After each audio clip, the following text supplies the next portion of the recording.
stand together. Let's greet our great God with our praises, giving him worth and adoration that's truly his. Let's just soak in his presence this morning.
Take a seat for a moment.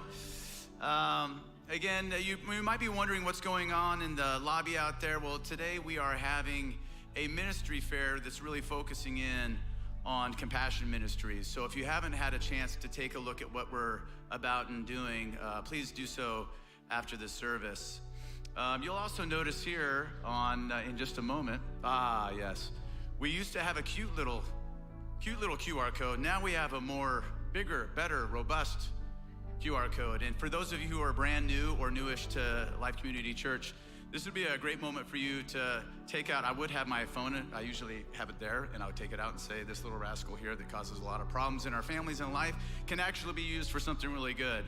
And so this would be one of those moments. You can take out your device and scan that or take a picture of that, and it'll link you to a page where, if you're new, you can fill out some information. It helps us know that you're here. We want to know that you're here, and it helps us better connect you to the things we're about here at Life Community Church.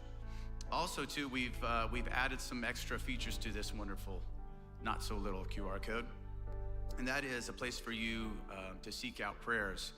And maybe you're going through something in life that you just want someone to be walking alongside you and praying with you. Maybe it's something that's hard that you're going through, that you just need a friend to come alongside and pray with you. Maybe it's something you want to celebrate, and you just want your community to know that, your family to know that. And so please take that time to fill that out, because honestly, a church that is praying together is a church that's building each other up, and we're continuing to grow and more into the image of Christ. So this morning, as we move forward in our praising and worshiping our great God, I'm convinced again and again and again that one of the foundations in us coming to that place where we're worshiping God is gratitude. And so this morning, as we move forward in that endeavor, may we be remembering how God has come alongside us, how God has shared maybe a truth with us, has brought us through something that was hard in our life, and we can only attribute it to the goodness and the hand of God in our life. So would you stand with us this morning as we do just that? May we close our eyes and just recall those moments in which our God has come alongside us, and we can pour out our gratitude towards him.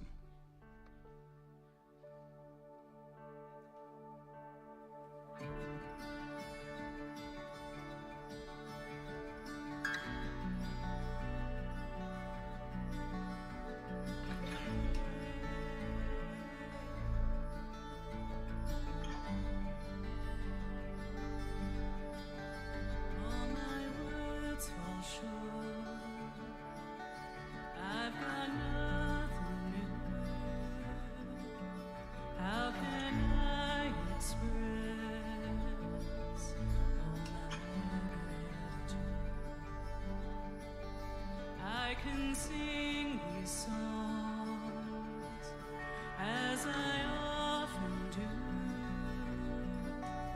Every song must end, but you won't. So I throw up my hands, praise you again and again. All that I have is a hallelujah.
as you are, as you wanna be. Are you ready? Are you ready? Gone now. Tired, broken, scared, and just in need. Ready or not, it's alright. Just take your time if nothing else. Just go.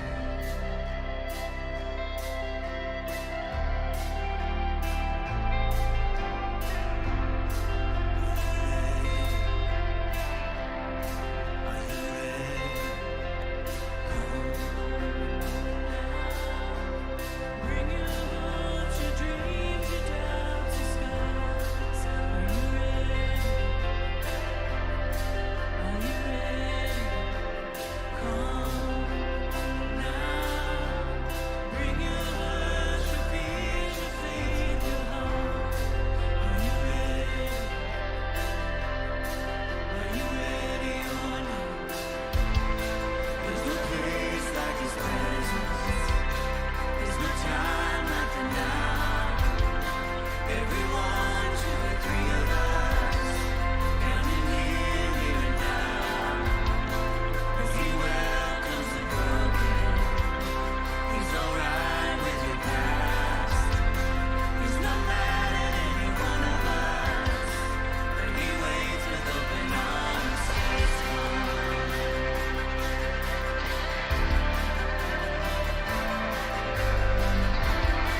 Are you ready? Are you ready? Come now. Leave your inhibitions at the door. Are you ready?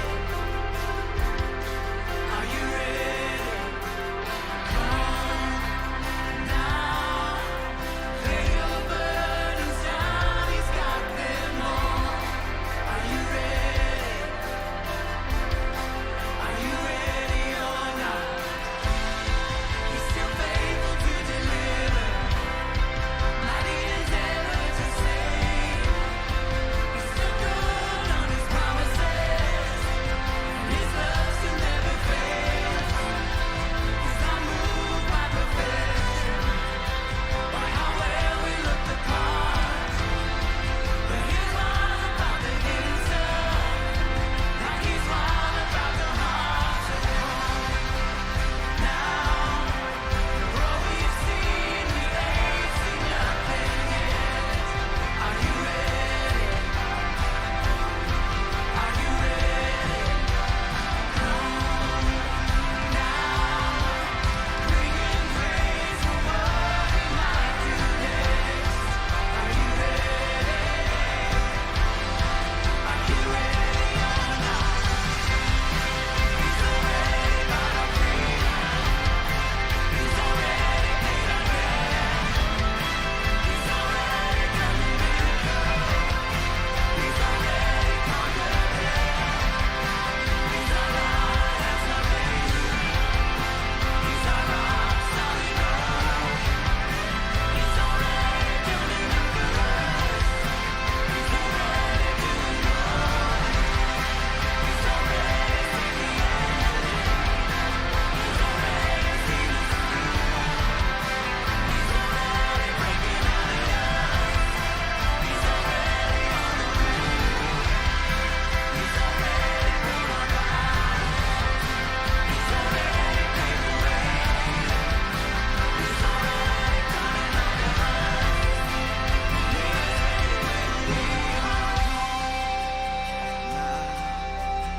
All we've seen, we ain't seen nothing yet.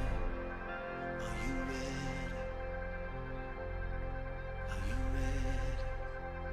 Come now, bringing praise for what He's come to rest. Are you ready? Are you ready or not? Just come.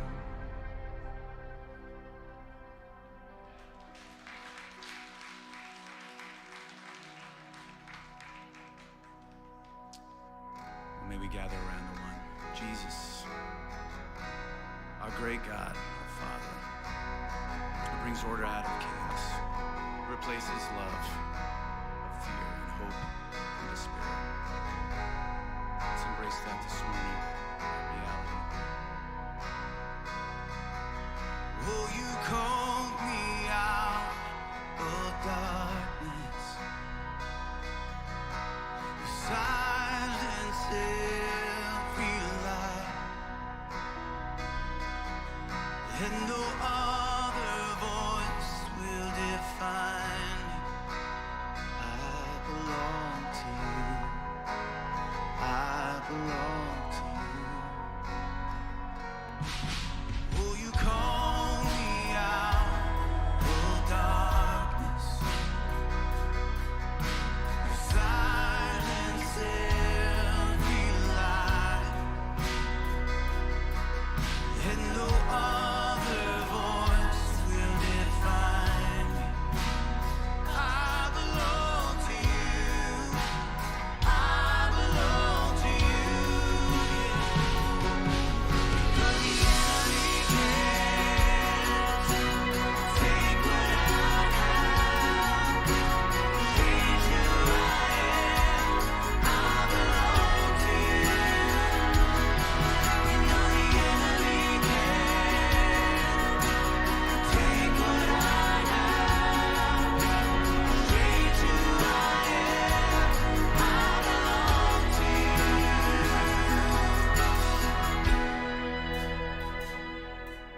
by your blood I've been adopted.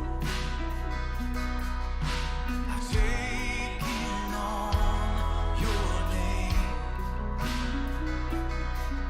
and I need to be reminded. I belong to you. I belong to you.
Well, good morning, friends. Welcome to Life Community Church. My name is Kyle, and I am a trash bagger. What I have learned over the years is that it's the first one that gets the air in it, and it's the second one that, boom, gets that noise going. And I've also learned that while my wife wants to find the right trash bag that fits and is affordable, I have found that the thicker the plastic and the bigger the bag, the louder the pop. And if that's not loud enough, what else you can do is on your way out of the house, you can open and slam the door behind you so they know that you must have gone outside to do the trash. But then I realized I only take out the trash so often, so I don't have to just be a trash bagger. I've also become a dish jangler. Now, you may not know this, but every time you unload the dishwasher, there's an opportunity to make a cacophony of noise, a symphony of ceramic chaos that rallies, that spreads throughout the house. And at the end, when you get the, here's my secret though, when you get the, what's that, I don't even know what it's called, shows how little I know. When you get the flatware, that's it, the silverware out, and you take it, and sometimes there's water stuck in some of the things there, and so you gotta jingle it to get the water off, and really when you do, it's like, I'm a good husband, look at me go. Or, if that doesn't work, I also have found out that one of the best ways to let your partner know how good you are at something is let them know how hard it was while they were gone. When I'm a great husband, because I am, and I let my wife go out all by herself once every year, and I stay home. That's a joke. That's a joke. And when she comes back, she's like, oh, how'd it go? It was like, it was awesome. The kids did bop, bop, bop, bop, bop, bop, bop. And I just did it. Why? Because I am super dad. You're welcome. You can be so thankful for me. Now, some of you are like, well, why would you do this? Well, it's obvious. I don't know if you know, but in my family, my wife carries the mental load, meaning there's a checklist of 100 things that have to be done every day. I'm aware of 3 of them. She's aware of 100 of them. And I just want her to be able to check those things off her list so she doesn't have to worry about those 3 things I got done that day. It's really my gift to her, is what I tell myself. Really. As I tell her that, as I step back, I realize that's actually different. What it is I sometimes live in this idea that this relationship is not one based out of love and grace, but sometimes I think it's based on a scorecard. That she does her part, I do my part, and then we add up the scores. You get 1 point for everything you did right, you lose 2 points for everything you did wrong, and then at the end of the day, we compare and contrast to see how are we doing here. And the lower I'm doing, the more chores and flowers that need to be brought to the table. Why? Because I think there's a scorecard here. But let me tell you, when you live that way, you don't live in love and grace. You live as someone who's always keeping score, which means you're always looking at what your partner, roommate, boss, neighbor did wrong. And then what you do is focus on all the things that you do right. And not only is it not an accurate perception of reality, not only is it not good for the relationship, I realize I do it not just because I want to be even, but because I feel insecure about the amount of things or the lack thereof that I do. And I thought I was jangling the dishes or being a trash bagger for her, but then I realized it's actually just about me covering up my own insecurity about me not doing enough, me not being enough, not being a good enough husband. And so if I do that, then maybe, just maybe, I'll feel good enough. And it's not just an interpersonal thing. It's also something we do in our relationship with God. Now, you may not know it, you may not say it, but it sometimes gets revealed when life gets really hard. When you get the phone call with the diagnosis, when your marriage or a relationship with a family member is on the rocks, or when there's a financial struggle, and in that moment, you don't realize that you've had a scorecard with Jesus. Because when that happens, like, well, Jesus, I went to church. I deposited the coins in the machine. I even prayed. I deposited there. And again, I even gave money. Look, I was depositing all these. So I thought that when life hit the fan, I'd be able to come to you, my Jesus vending machine, and press the button for the healing of the relationship, the healing of my body, the new dream job, because I've deposited all these, and now I've deposited, and I'm come for my withdrawal, and God, you didn't do it. And so now, God, where are you? You been there? And in this, we realize there's something inside of us that's not quite right. Yeah, it's insecurity. Yeah, it's competition. Yeah, it's this warped view of how relationships are based on a scorecard that can never actually be even. But also I realize it's something inside of me and outside of me is out of alignment. I don't know if you know, I'm 39 going on 40, and I have the back of an 85-year-old. And what they do is they go and they took imaging, and they look at my back and say, on the outside you seem to be mostly fine, but inside you're a little out of alignment. This disc is a little that way. That vertebrae is a little that way. And so every time you walk, you are adding extra pressure, and you're actually doing more damage. Like, what? Or they say, and that's why sometimes if you realize your hips all popped out this way and you're walking like this because you're trying to overcompensate and you're out of alignment. You see, friends, this is what I think is happening when I'm trash bagging. My relationship with my wife is out of alignment. My relationship with myself is out of alignment. My relationship with God is out of alignment. Because my hands do one thing and my heart does another. And when that happens, that lack of alignment creates dissonance. Even if it's not about faith or trash bags or maybe you're not married, I think you understand the dissonance of being out of alignment. How many of you said, man, I'm a healthy person? You say that to yourself. I'm a healthy person. And then after the event, you're like, I did not need the third donut.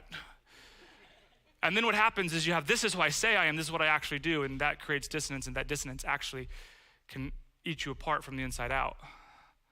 Or it's other things. You say, oh my gosh, I'm never gonna drink that again. I'm never gonna go on that website again. I'm never gonna do that thing again. And you say, this is who I am. I am free, I'm recovered, I am all these things. And then you do it and you feel out of alignment. And then there's dissonance because I said one thing and I did another, and makes it even worse. And then what we do is we avoid and we run in shame.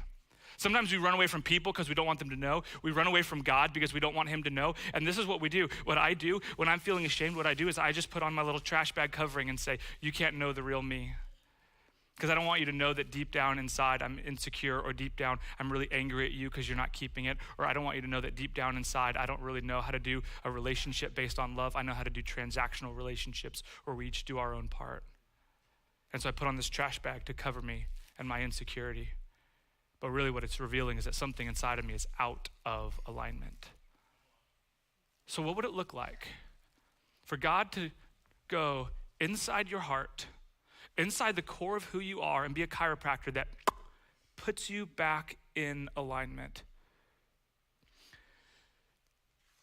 How would he do that? How would I partner with him?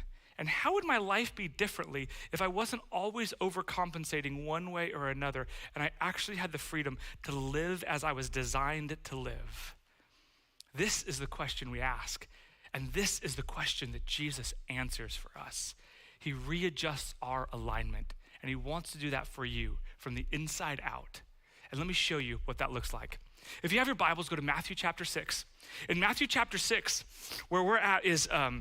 we've been walking through the life and teachings of Jesus, and we get to this teaching that may seem interesting, and actually verse 3 is kind of confusing. Verse 3 may not even make sense to a lot of folks, and verse 3 is also contradictory to other things that Jesus says, but don't worry, we'll get there.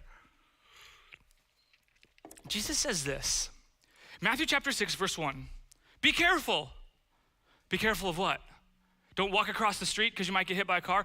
Be careful because someone's out to get you. Be careful because there's an evil one, a liar, a devil, an accuser who's out there. Beware because the world is, nope. Be careful not to practice your righteousness in front of others to be seen by them. If you do, you'll have no reward from your Father in heaven. So when you give to the needy, do not announce it with trumpets as the hypocrites do in the synagogues,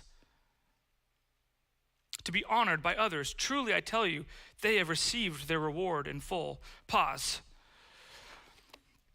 He uses this word hypocrite, and I think we can all agree that no one likes hypocrites. And let me tell you, I think we like hypocrites even less in the church. Because again, if you're if you're a normal everyday hypocrite, like we just expect that from you, right? We just expect for your life on social media to be nothing like your life in real life. And we've just kind of, that's the part of the hypocrisy that we just do all day, every day. Okay, never mind. But when we do it in the church, it's even worse because you say one thing and you do another, and you're like, whoa. You're a Jesus follower. You're supposed to be held to a higher standard. You're a pastor, a leader, or even again just say I'm a Jesus follower, that kind of hypocrisy is even worse, right? And I agree with that, and I think we'd all agree with that. But that's actually not the type of hypocrisy Jesus is talking about here. Don't get me wrong, Jesus cares about that hypocrisy. But the hypocrisy here is different. You see, the word hypocrite that Jesus uses is the same word for actor. It's someone who plays a part, who puts on a mask and a costume and has this external thing that is different from the inside. And he's doubling down on this actor language by using trumpets. You see, in that day and age, if you were a town that had a theater and a famous person came to town, let's call it Denzel Washington or whoever your idea of a famous person is, Denzel comes to town, it's like, my man, and what they do, do-do-do, and they'd announce his arrival with trumpets. But then you'd come into the theater itself, and unlike movie theaters where everything is big screen, high def, just like that, and you're like every seat except for the ones in the very front are the good ones, because the very front you're like this, you hear yourself, but every other seat is a good one. That is not an ancient theater. An ancient theater, almost everyone's sitting in the cheap seats. And so what happens is when Denzel comes on stage, you don't even realize it's him, because A, you're so far away, but also all the actors wore masks. The mask would project their character. I'm happy, smiley mask. I'm not happy, mask. I'm angry, It's essentially like emojis before there was emojis, and they were just a mask would tell you how you felt. And because you didn't know who it was, they would actually announce that the famous actor is now on stage in the middle of a show with a trumpet. So what is Jesus talking about? Jesus is talking about those who do one thing and are a different person in their heart. The people who are playing a role, acting a certain way, but that's not who they are really inside. See, when we think about hypocrites, we think about it differently. Someone who says one thing and does another, and that's a problem. But let me be clear, the people to whom Jesus are talking to, the religious leaders here, they are really good at doing the right thing. Their problem was not doing the right thing. They were the best at it. They were praying, they were giving, they were doing all the things right, except it was an external act, a show, instead of an internal reality of their heart. This is what Jesus is talking about here. And I think we'd all be like, hypocrite. And I think we'd all get that, but I think if we stopped and realized, why is Jesus so concerned about this? It's not only because it gives him a bad name, it's not only because it gives his church a bad name, but it's this. When we act in one way that's not congruent with who we are on the outside, what we do is we're playing a role and we disconnect ourselves from people, from grace, from truth, and transformation. What are you talking about? When you just come in the doors on Sunday and you've been fighting in that SUV with all those seats, you're like, I can't believe we have this many people in that car. It's just more fighting that happens on the way here. And then you come in and you just act smiley for an hour and 30 minutes here on Sunday. What happens is the real you doesn't actually get to show up here. Therefore, the real you doesn't get to be transformed by Jesus. When you show up to a small group and they're like, hey, how you doing? Like, I'm fine. Really? Yeah, I'm fine. It's fine. It's fine. It's fine. The more times someone tells you it's fine, the less fine it actually is. I'm fine. Oh yeah, I've got this hidden struggle I won't tell any about. There's still this thing in this relationship that I thought I could do better and I couldn't fix it. And I think I might lose my job, which makes me feel even more insecure. And so I'm working really hard to show how great I am, because I have to show it off at work how great I am so I don't get fired. But I also have to show it off in my small group, because what if something goes wrong with me? They'll think less of me. Or if I show I'm good to them, maybe they'll hire me for something else later. Not that you'd ever do that, but what happens in that, when we come to church, when we come to people, or we come to Jesus, and we have one external thing that's different than our inside, what we do is we've put up a wall, we've worn a mask, so that the light of Christ cannot shine in those deep, dark places of our hearts. Friends, for you to be fully transformed by Jesus, you have to be in relationships with other people, specifically other Jesus-following folks. When you can take the mask off, they can see the real you, where you don't have to hide behind the trash bag. And when they look at you, they give you both grace and truth. Amen. I love you the way you are, and it doesn't have to be this way forever. And some of you are struggling to get there because you are so good at looking and playing the part. And you get rewarded for that. You got good grades in school. Your parents are like, that was great. They even gave you leadership roles, whether it be at school or at a church or wherever it may be. Why? Because you were so good at playing that. You've been taught over and over, gold star. But inside, you realize that's not who I really am, and it kills me. Because it's who I want to be, but it's not who I really am. And so I just work harder and harder to do it. Friends, for you to find transformation, it's not just enough to be here in this room or to be in a small group or to be on a ministry team, though I want all of those things for you. You have to take off the mask so Jesus can change who you are from the inside out. But let me be clear, friends. What I am not saying is, hey, walk out the lobby and air all your dirty laundry in the lobby today after service. That's not what I'm saying. But also, to those of you who are looking at others saying, yeah, I want other people to take off the mask. Are you a person who, when someone in your row, in your small group, in your text thread, takes off the mask and reveals the thing inside that they don't want anybody to know, are you a person who can receive that with grace and truth? This is, I love you just the way you are, and transformation is possible. Because if when someone does that, you go and heap more shame on, they will never take that mask off again. When you look at them and say, you shouldn't do that, they're like, I know I shouldn't do it, that wasn't helpful. When you go, someone says, I'm really worried, and you just say, yeah, well, don't worry about it. Well, thank you, I was trying not to worry about it, and I'm telling you, you're telling me not to worry about it, it just makes it worse. Can you be a person who says, I see you, and I see the future you, and I love both? It's not just enough to be a church that takes the masks off so we can receive transformation. We have to be a church that knows how, kind of like triage in a medical facility. We can care for the person right there and help them figure out where they are and where they need to go. This is why we cannot be a church of hypocrites, because we will not experience the life-changing love and power of Jesus. This is why it's such a big deal. Because those who are living and acting, they're in a prison of their own. And what I want to tell you, friends, God says, come out of the darkness into the light. That's where hope and transformation happens. So he starts there. What would that look like to actually come out of the light, to live differently? Well, let's keep going. Let's just take a look. Verse 3. But when you give to the needy, do not let your left hand know what your right hand is doing. So your Father who is in secret, so that your giving may be in secret, so that your Father who sees what is done in secret will reward you. Do not let your left hand know what your right hand is doing. Do not let your left hand know what your right hand is doing.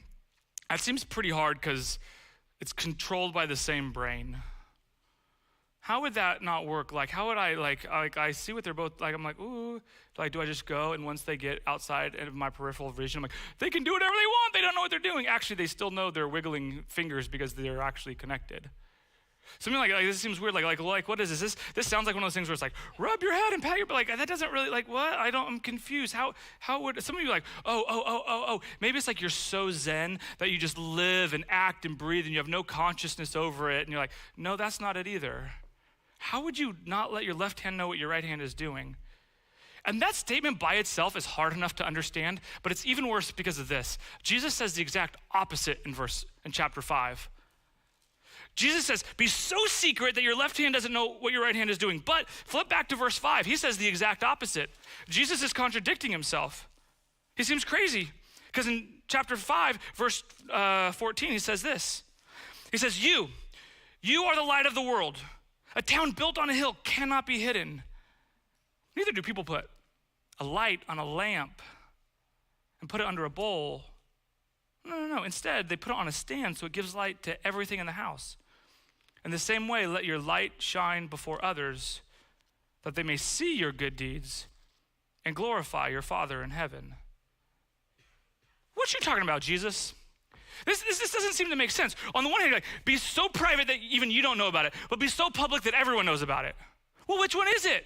It's like, well, when you shine, you gotta let your light shine. You gotta take the coverings off it so other people can see it. But what? How did that work? Let's assume for a second that Jesus isn't crazy. There actually is congruence in what he says. How would we both shine to light the world and to glorify God, and at the same time, I don't even realize I'm doing it? This is how God realigns you. This is the good news, and it's this. When Jesus so transforms your heart and your actions at the same time that you begin to do it without even realize you're doing it. Let me say it this way. When your hands and your heart align, that is when your light begins to shine. Because if you start with I'm gonna shine, all that is about wanting to be a show, wanting to be popular, and that's all about self. And like, oh, all I'm gonna do is I'm just gonna go and be quiet and do nothing. There's no shine there. So how would you actually bring them together? How do you bring your head and heart together? Let me give you an example. When I was in college, I went from the same town, same group of friends I'd had for 16 years, and I'm put in a new place where I know nobody. In the first few weeks of college, everyone's trying to like size up, like, do I like you? Do I not like you? Are we gonna be friends? Are we not gonna be friends? What's going on? And I became incredibly self-conscious and incredibly insecure because I felt like every time I walked into a room, people judged me. So what did I do? I just judged them back, because if you can't feel better about yourself, just tread on other people, you just make yourself feel better. Like, I feel low, just talk bad in your head or about others to other people. It's really just a great way to self-medicate the insecurity. That's sarcasm, by the way, I'm sorry. Until one night I was praying in my room, and it's, for those of you who never had experience like this may sound weird, but it's my story, and I'm sticking to it. There was this moment, it's like God came into the room with me, and I'm like, I am no longer alone, God is with me. My heart began to get warm, and I was like, what is going on? I'm like, dude, I ate at the calf, maybe I need to take some Pepsid, what is going on? And then it's like God whispered, get up and go on a walk. And I'm like, I'm not leaving this is awesome. I feel closer to Jesus than I have in a long time to go on a walk. And as I went on this walk, something was different. Every time I saw someone, what I saw is, oh, you are a beloved child of God. And I went and saw someone, I'm like, you are a beloved child of God. I forgot how big of a knucklehead they were the day before. I don't know how, but at that. And I did this like 20-minute walk and loop, and what happened was all I did was look at people, and I'd think in myself, oh my gosh, you are a beloved child of God.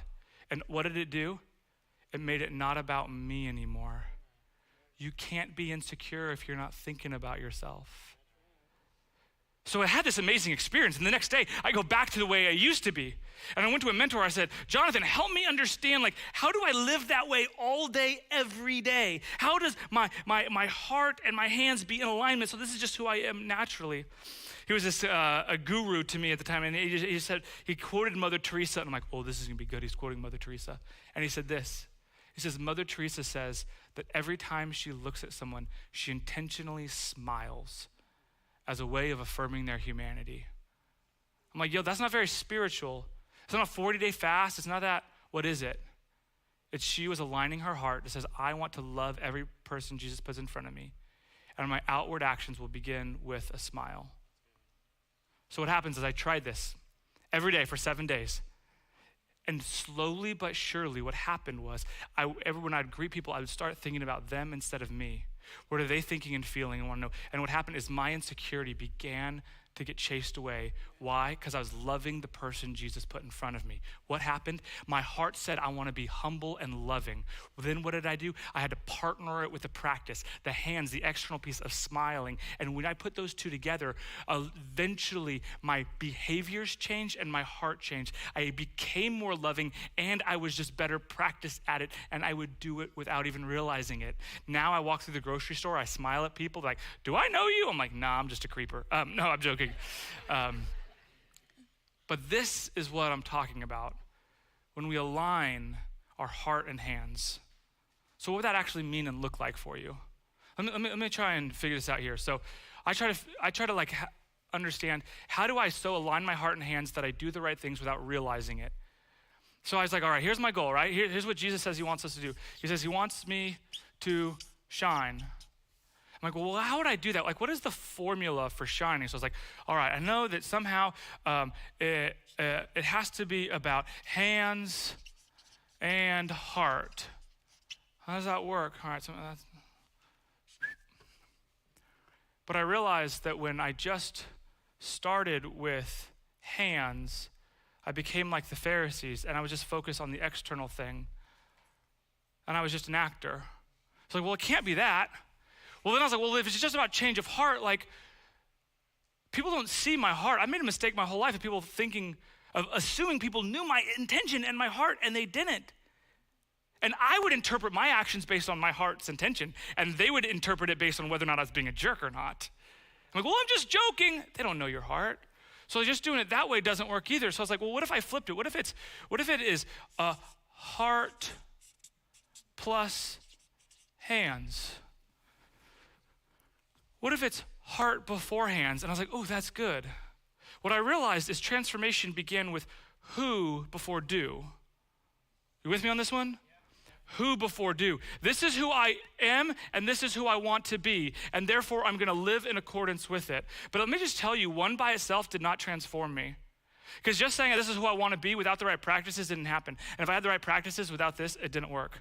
For those like, hey, I wanna lose weight, like, I am skinny. It doesn't matter if you're not exercising and eating better.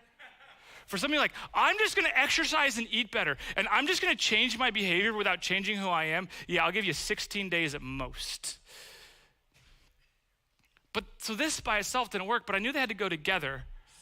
So I kind of put this little parenthesis like this. They both have to happen together. It can't be one or the other.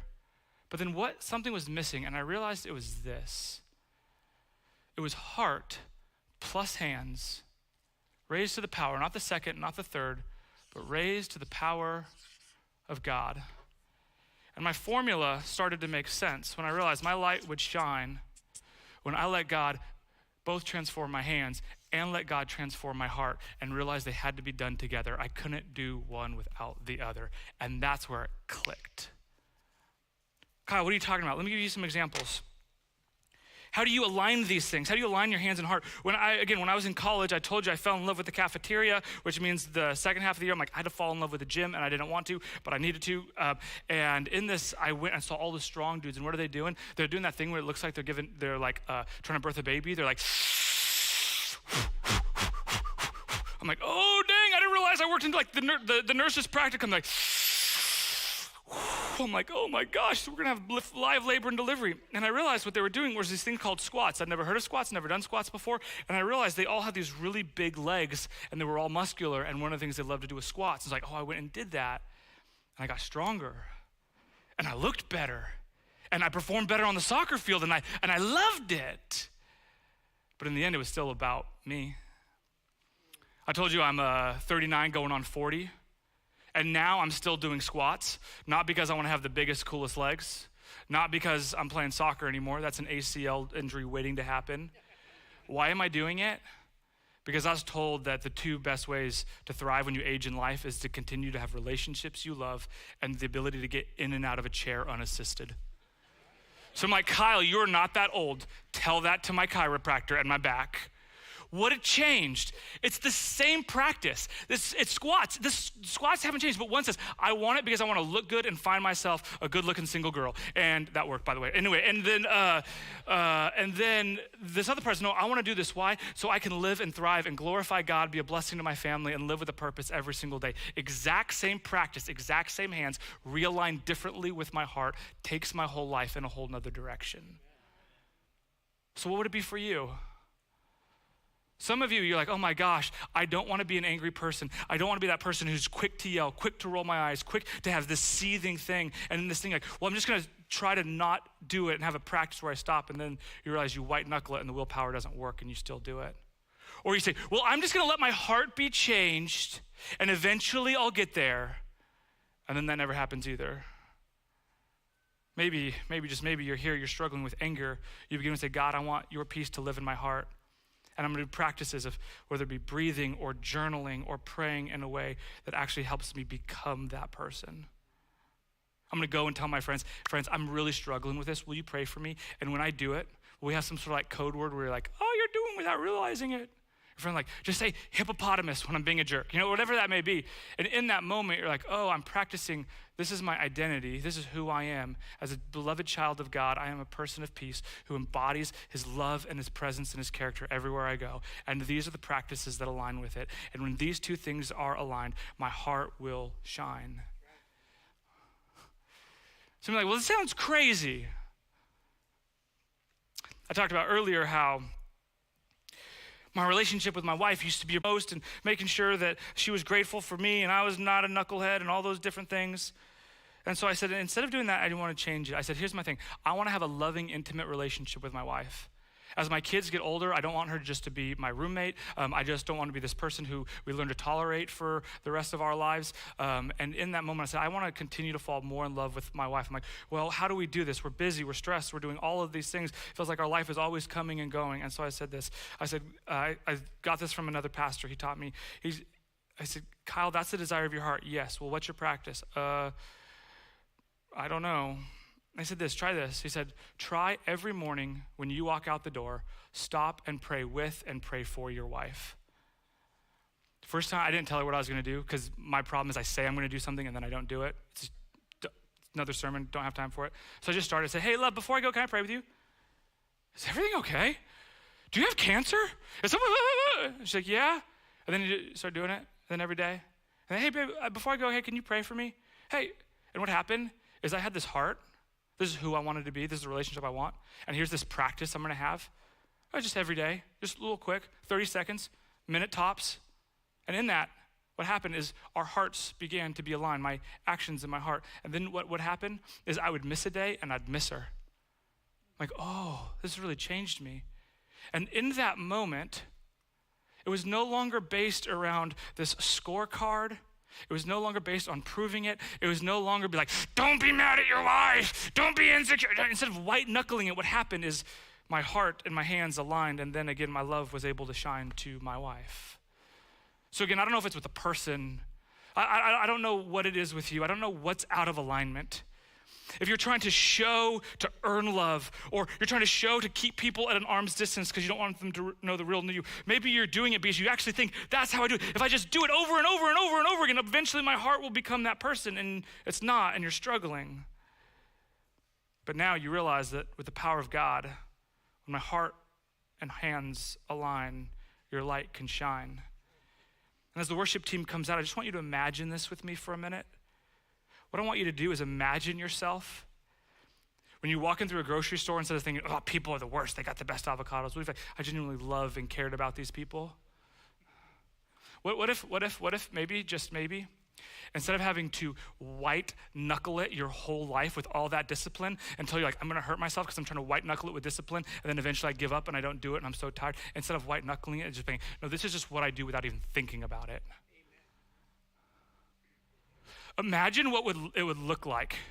Instead of being in a relationship where you're trying to prove you're lovable, instead of trying to convince yourself that I'm a valuable human being, what if instead of living in that type of slavery, you had the freedom to say, I'm a beloved child of God. I was created this way. He loves me. He adopted me. He's made me his son or his daughter, and I am inherently valuable of love, whether you realize it or not. And because of that, I'm gonna love whoever Jesus puts in front of me. I'm not gonna love you because I'm trying to earn your love back. No, I'm gonna do it because I have learned how to be loved by God, and my heart is being changed, and I'm gonna practice that until it just becomes naturally what I do without even thinking about it. Imagine, friends, what would happen if your life changed from should to could. Some of y'all, friends, I love you, and I'm really not trying to be hard on you, but you are so good at shoulding on yourself. I should wake up earlier. I should eat and exercise more. I should pray more. I should do this. I should do this. I'm like, I keep listening. I'm like, you got a pretty shitty life. And all you do is go around shooting on yourself, and then you feel bad about yourself, so then I'm gonna go shit on everyone else.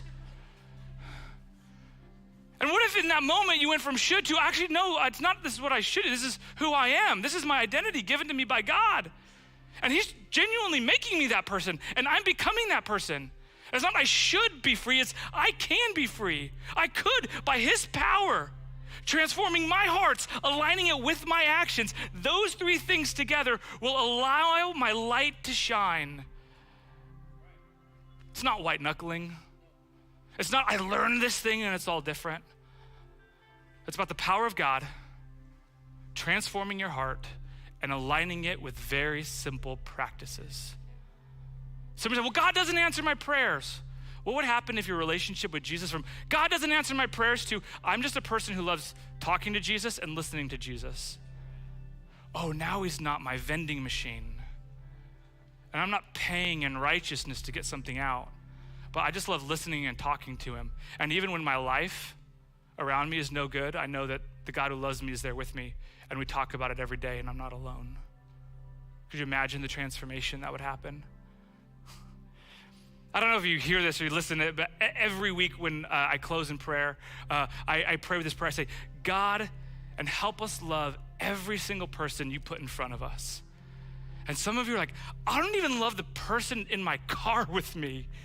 How do I love every person you put in front of me? Imagine what would happen. That would be a church that was not trying to glorify ourselves or our church, but we were so intentional about loving the person Jesus put in front of us that they would experience the love and grace and truth that Jesus offers in every single relationship you have every single day. I love that our students are going on a mission trip. You can go and help support that financially. I love that. But what if every single day for you is a mission trip? Every single day begin with, I am loved just the way I am, and therefore I want to practice to learn how to love others. Whether it's squats or smiling or asking someone a follow-up question, imagine what would happen if by the power of God, your heart and your hands could align. Imagine how we could shine. That is the alignment that Jesus has for you. Let's pray.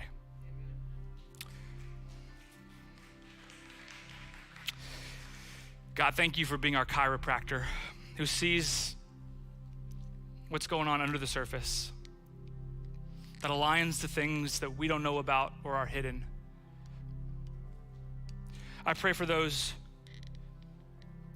who hear the voice of the enemy saying, you'll never be that person, you'll never do that, it's not that easy. And I pray that you'd silence the lies of the enemy so we could hear the truth about who we are. I pray for those who are in relationships where they've just tried to change the other person. I pray that they'd learn how to be transformed by your love and your grace.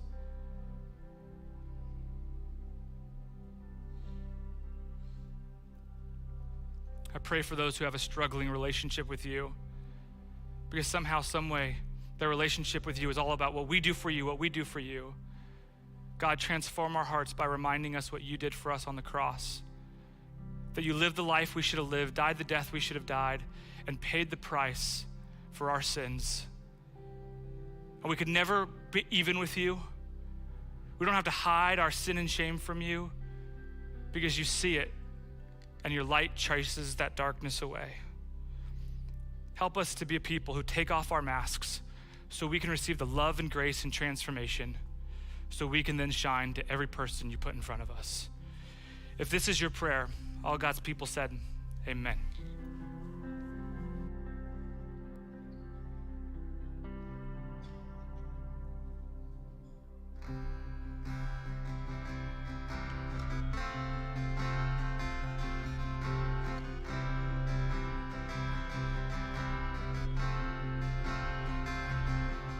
As the Spirit was moving over the water, Spirit, come move over us.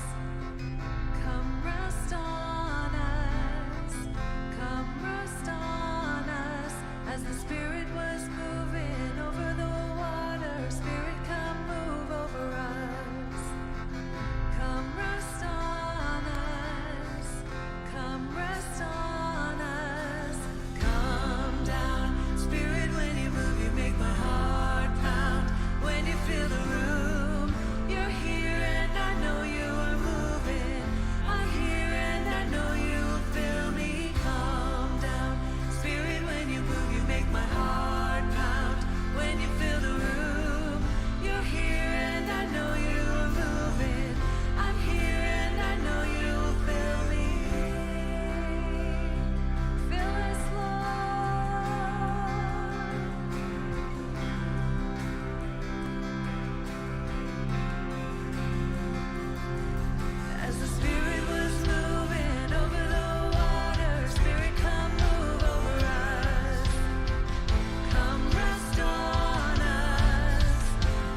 glad you're here, and whether you realize it or not, just coming to church on Sunday is one of those practices that can help build and strengthen your faith, and it becomes not something that you have to do and you have to get up on Sunday morning, but it's something that you get to do, and it just becomes part of that natural rhythm where you can come, be in the presence of God, and then give that to everyone else throughout your week. So we have lots of ways that you can continue expressing your faith, whether that be privately or publicly. We have the Compassion Fair going on in the lobby, and there are so many different ministries where you can get involved, whether you want to be right on the front line or you want to do something a little more private. We have an awesome opportunity for our youth coming up. It's a missions trip to Mexico, and 2 of my kids are going, and it is just an amazing time where they can really live out their faith in a way that probably is going to take them way outside their comfort zone. I know my daughter does not like being out on the front line, but they're going to go and they're going to build a home. They're going to go out into the fields and serve people who are so much worse off than my children are. And it's just a neat way for them. And you can get involved too. We need your partnership. Not only do we have to come up with the cost of travel and lodging, but we have to cover the cost of all the construction materials to build that home. So if you want to bless the people in Mexico and bless our children to be able to take this, there's a wheeling thing out in the lobby next to some of the other booths, and you can pick off an envelope and just contribute to that cause, because what an awesome way for them to live out their faith in a new and exciting way. It's awesome. Thanks for sharing that, Heather. That's lots of good stuff that we're about and doing. Hey, next weekend, next Sunday, we're going to be baptizing. We're going to be baptizing folks. And so if you've already come to that conclusion, like, yeah, I am going to follow Jesus with my life, and I believe that he is the Son of God. I believe that he died for my sin and that he rose from the grave, beating out, victorious over the power of sin and death. Then, and I've said this, and I said, then you're ready for baptism. And the reality is, no, you are.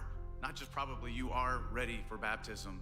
So if you are ready, you've come to that conclusion, come talk to us. Come talk to me. Come talk to anybody of us on the team. I know last service, a young man came up and said, I'm ready. And I'm like, okay. So we prayed together. And so if you are at that place in your life, it is time. And we want to support you. It is a very individual thing, but it's also a very communal and family and friend thing too, because you're telling the world, I'm following after Jesus. We could say, well, I'm going to help encourage you through your journey. And because you encourage me as well, that's who we are as the body of Christ. We should be doing this and living into this together. So come talk to us. You can also go on our website, and you can sign up that way too. But whatever you feel comfortable with, but just do it, right?